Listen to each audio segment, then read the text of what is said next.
성경 봉독 시편 58편 1절에서 11절까지입니다. 구약 843쪽 정도 있습니다. 시편 58편 1절에서 11절 제가 먼저 한 절 읽겠습니다. 여러분이 한 절 읽으신 후에 마지막 11절 함께 읽겠습니다. 통치자들아 너희가 정의를 말해야 하거늘 어찌 잠잠하냐. 인자들아 너희가 올바르게 판결해야 하거늘 어찌 잠잠하냐. 아직도 너희가 중심의 악을 면하며 땅에서 너희 중으로 공력을 달아주는도다. 악인은 모태에서부터 멀어졌으며 나면서부터 곁길로 나아가 거짓을 말하도다. 그들의 독은 뱀의 독 같으며 그들은 귀를 막은 귀머거리 독사 같으니 술사에 홀리는 소리도 듣지 않고 능숙한 술객의 요술도 따르지 아니하는 독사로다. 하나님이여 그들의 입에서 이를 거두소서. 여호와여 젊은 사자의 어머니를 꺾어내시며 그들이 급히 흐르는 물같이 사라지게 하시며 겨누는 화살이 꺾임 같게 하시며 손을 하는 별미 같게 하시며 반삭되지 못할 출생한 아이가 햇빛을 보지 못한 같게 하소서. 가시나무 불이 가마를 뜨겁게 하기 전에 생나무든지 불붙는 나무든지 강한 바람으로 휩쓸려가게 하소서. 의인이 악인의 보복감을 보고 기뻐하며 그의 발을 악인의 귀에 씻으리로다. 함께 읽겠습니다. 그때의 사람의 말이 진실로 의인에게 갚음이 있고 진실로 땅에서 심판하시는 하나님이 계시다 하리로다. 아멘. 참 이제 가을의 끝자락인 것 같습니다. 이제 겨울이 시작되었음을 우리가 이 추위에 떨리는 몸이 이를 증명하는 듯합니다. 늘 감기 조심하시고 건강하시기 주님의 이름으로 축원드립니다. 제가 이제 몇 년 동안 이렇게 쭉 설교를 하면서 문득 들었던 생각이 이 설교 내용이 뭔가 좀 이렇게 누구에게 주시는 말씀입니까? 늘 좀 생각을 해봤는데 정장로님한테 많이 주시는 것 같더라고요. 오늘 말씀도 그런 생각을 좀 하고 있습니다.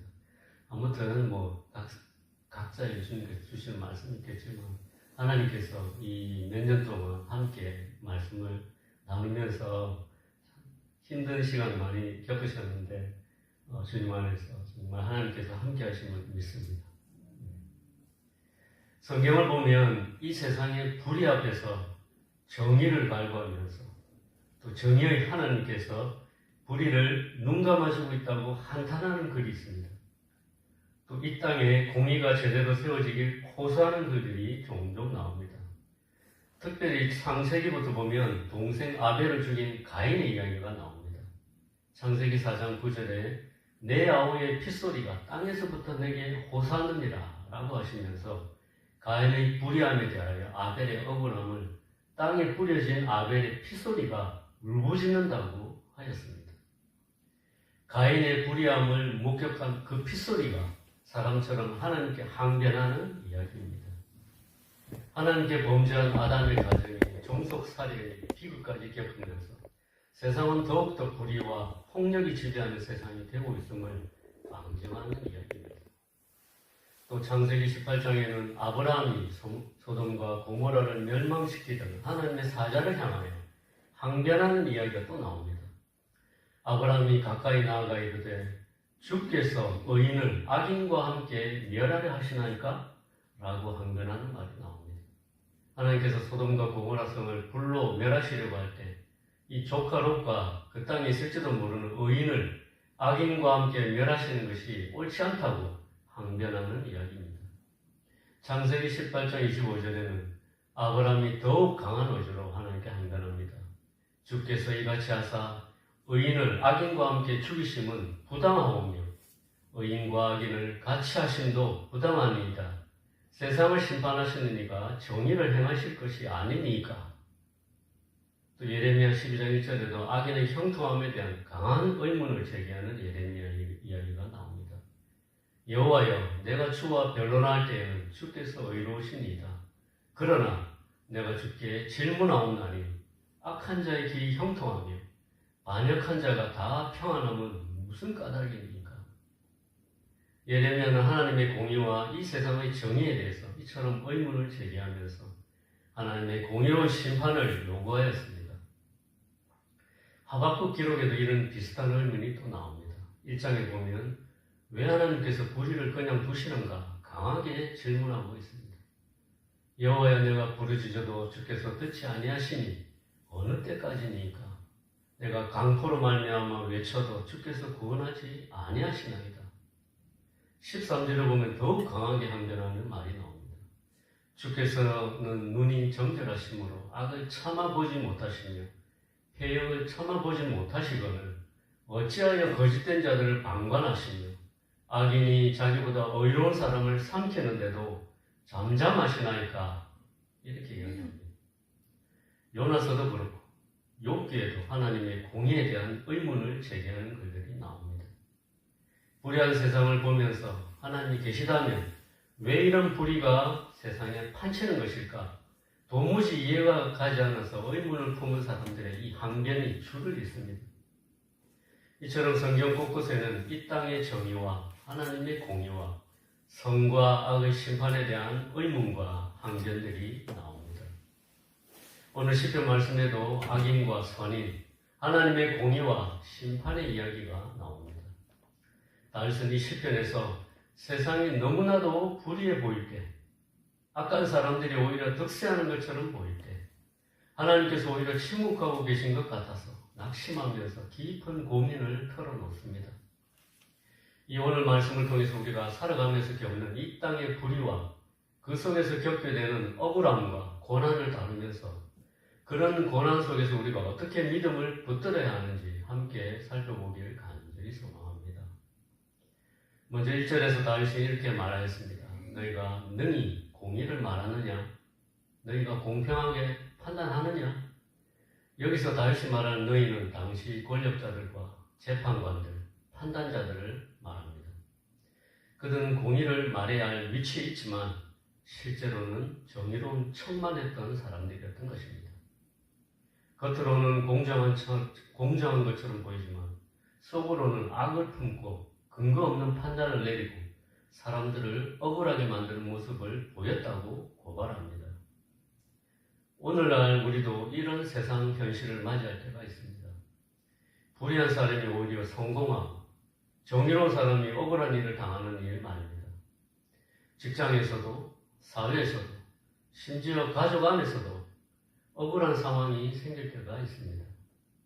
다윗은 그런 때에 하나님 앞에 나아가서 진솔하게 탄식하며 호소하였던 것입니다. 믿음으로 살아가는 우리에게도 억울한 일이 생길 때가 있습니다. 그런 때마다 억울함을 그냥 마음속에 쌓아두지 않고 하나님께 가지고 나가서 탄식하며 호소한 다윗처럼 우리도 그렇게 하나님께 탄식하며 호소하며 나아가시는 그런 우리가 되길 주님의 이름으로 축원드립니다. 시편 62편 8절에도 이렇게 말씀하고 있습니다. 백성들아 시시로 그를 의지하고 그의 앞에 마음을 토하라. 하나님은 우리의 피난처시로다. 아멘. 다음으로 본문 3절에는 악인의 본성에 대해 언급하는 말이 나오고 있습니다. 악인은 모태에서부터 멀어졌으며 나면서부터 곁길로 나아가 거짓을 말하는도다. 다윗은 악인의 삶이 단순한 실수가 아니라 하나님을 거스르는 깊은 뿌리에서 나온 것임을 고백하고 있습니다. 4절과 5절에도 악인을 귀를 막고 술사의 소리를 듣지 않는 독사와 같다고 비유하고 있습니다. 이것은 악인이 교훈을 들으려 하지 않고 권면을 받아들이지 않으며 회개하지 않는 완고한 모습을 가졌다고 고발하는 말입니다. 그런데 이런 모습이 우리 주변에도 있습니다. 아무리 말해도 듣지 않고 마음을 닫아버리고 악한 행동을 멈출 줄 모르는 사람들입니다. 다윗은 그런 사람들 때문에 마음이 상했고 고통을 겪었던 것입니다. 그러나 여기에는 중요한 진리가 숨겨져 있습니다. 악이 강한 것처럼 보일지라도 하나님보다 강한 악은 없다는 사실입니다. 요한일서 4장에는 이렇게 말씀하고 있습니다. 자녀들아, 너희는 하나님께 속하였고 또 그들을 이기었나니 이는 너희 안에 계시니가 세상에 있는 자보다 크시니라. 이 세상 권력을 등에 업은 어떤 권력자든 또는 영적인 세력까지도 하나님 앞에서는 무용지물이라고 하십니다. 그래서 하나님의 자녀들은 어떤 악한 세력이 우리를 둘러싸도 하나님의 보호하심을 의지할 수 있다는 이 사실을 믿고서 담대하게 살아가시길 주님의 이름으로 축원드립니다. 다음으로 다윗은 6절부터 9절까지 하나님의 심판을 구하는 기도를 올리고 있습니다. 하나님이여 그들의 이빨을 꺾어주소서. 그들이 급히 흐르는 물 같게 하여 주소서. 그들이 겨누는 화살이 꺾임 같게 하소서. 이렇게 말하며 계속해서 악인의 심판을 간구하는 기도를 올립니다. 이런 표현들은 당시의 시적인 비유를 말합니다. 악을 멈추게 하시고 그 힘을 제하시며 의인을 보호해달라는 간구입니다. 그런데 다윗의 이 기도는 복수해달라고 말한 것이 아니었습니다. 하나님의 정의가 이루어지기를 간절히 기다리는 신앙 고백을 한 기도였습니다. 이처럼 우리 삶에서도 우리가 부딪히는 억울함 앞에서 다윗처럼 기도할 수 있습니다. 주님, 제가 해결하지 못하는 문제를 주님이 해결해 주시옵소서. 제가 말하지 못하는 이 억울함을 주님이 아십니다. 악이 승리하는 것처럼 보이는 현실에서도 주님의 공의를 나타내 주시옵소서. 하나님은 이런 기도를 결코 외면하지 않으실 것입니다. 마지막으로 10절과 11절 말씀은 이 시편의 절정을 보여주고 있습니다. 이 두 구절은 다윗의 확신입니다. 의인은 하나님의 심판을 보고 기뻐하며 사람들이 말하기를 진실로 의인에게 갚으심이 있고 진실로 세상에 심판하시는 하나님이 계시다 하리로다. 아멘. 다윗의 결론은 명확했습니다. 하나님은 지금도 보고 계신다. 하나님은 반드시 의인에게 갚으신다. 하나님은 반드시 악을 심판하신다. 하나님은 반드시 공의를 회복하신다. 지금 당장 심판이 일어나지 않는 것처럼 보여도 하나님의 때가 차면 정의를 이루십니다. 하나님은 절대 침묵하지 않으십니다. 우리가 보지 못할 뿐이지 하나님은 이미 일하고 계십니다. 그리고 하나님의 시간은 가장 정확하십니다. 이사야 45장에서 하나님께서 이렇게 말씀하고 있습니다. 내가 나를 두고 맹세하기를 내 입에서 공의로운 말이 나갔은즉 돌아오지 아니하나니 내게 모든 무릎이 꿇겠고 모든 혀가 맹세하리라 하였노라. 사무엘상 2장 10절에도 여호와를 대적하는 자는 산산이 끼어질 것이라. 하늘에서 우레로 그들을 치시리로다. 여호와께서 땅끝까지 심판을 내리시고 자기 왕에게 힘을 주시며 자기의 기름 부음을 받은 자의 뿔을 높이 시리로다 하니라. 오늘 주신 말씀을 정리해 보겠습니다. 다윗은 억울함을 숨기지 않았습니다. 이 억울함을 하나님께 가지고 나아가서 솔직하게 아내는 신앙을 보여줬습니다. 그렇기 때문에 우리의 마음도 하나님 앞에서 감추지 않아도 되는 것입니다. 둘째로 악이 강해 보이는 현실에서도 흔들리지 말아야 한다고 말씀하고 있습니다. 악인의 번성은 잠시이며 영원하지 않기 때문입니다.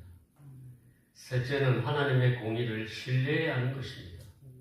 하나님은 반드시 의인을 세우시고 악을 꺾으시기 때문입니다. 하나님의 때가 가장 완전하시기에 우리는 기다려야 합니다. 하나님께서 심판하신 그날이 오기 때문입니다.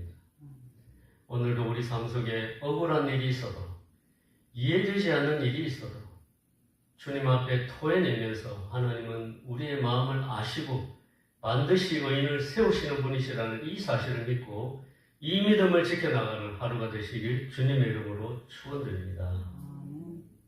함께 기도하시겠습니다. 아버지 하나님, 세상 속에서 때로는 불의가 더 강해 보이는 그런 순간들을 목격하게 됩니다. 그러나 오늘 말씀처럼 주님은 반드시 심판하시며 의인을 세우시는 분임을 믿습니다. 우리의 억울함과 그 눈물을 주님께 맡기고 또 오늘도 주님의 이 공의를 신뢰하면서 살아가게 도와주시옵소서. 우리의 삶의 자리에서 주님의 뜻이 이루어지게 하옵소서. 우리 주 예수님의 귀하신 이름으로 기도드립니다.